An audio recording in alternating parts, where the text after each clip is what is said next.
New AC Milan signing Adel Taarabt was presented to the media Wednesday as he begins his spell with the Italian giants.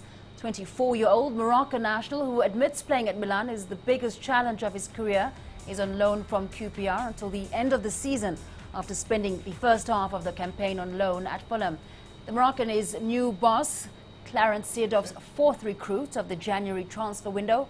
Taarabt is looking to make an impact even as he eyes to play in the Champions League for the very first time. C'est un grand changement pour moi parce que j'ai souvent joué dans des clubs. This is a great chance for me. This will be another dimension for me because AC Milan is a great club, very organized and professional, with great players. The Champions League match against Atletico Madrid will be interesting because it's a great club. I have never played in the Champions League, so it would be an honor for me to play. Anything can happen over the two legs. C'est que du plaisir et j'ai hâte d'être sur le terrain. Now over in South Africa, where the third edition of the Chan football tournament wrapped up at the weekend, with Libya claiming their first ever continental title. The original idea behind the tournament was to give greater exposure to locally based players who are often overlooked for bigger tournaments. The Chan's beginning to take on an identity of its own, as our reporter Dan Williams found out. As backdrops go, this takes some beating. Cape Town made for a perfect setting for the third running of the African Nations Championship. Not that everyone here knew exactly what that was. This was match day. The home side South Africa was about to play, but many of those here were still in the dark. Do you know what this Chan football tournament's all about? No idea. Well, I know the roads are closed. I know there's a tournament, not sure what it's all about. That should come as little surprise. There was a complete lack of marketing for the tournament. Perhaps the big reason for that was due to the competition itself. Without the big-name overseas players, the tournament lacked the pulling power and therefore the revenue of an Africa Cup of Nations. But local organisers had a vision. They wanted to take the competition forward.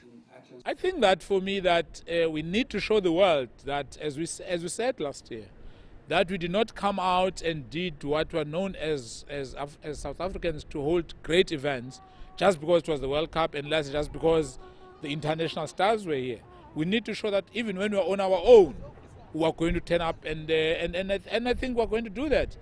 This tournament may lack the history and the importance of an AFCON, and the buzz around town is perhaps a little underwhelming, but that hasn't stopped a huge chunk of Cape Town from coming out and supporting the tournament and joining in the party. And this is our time to celebrate and to show the world that we can do it.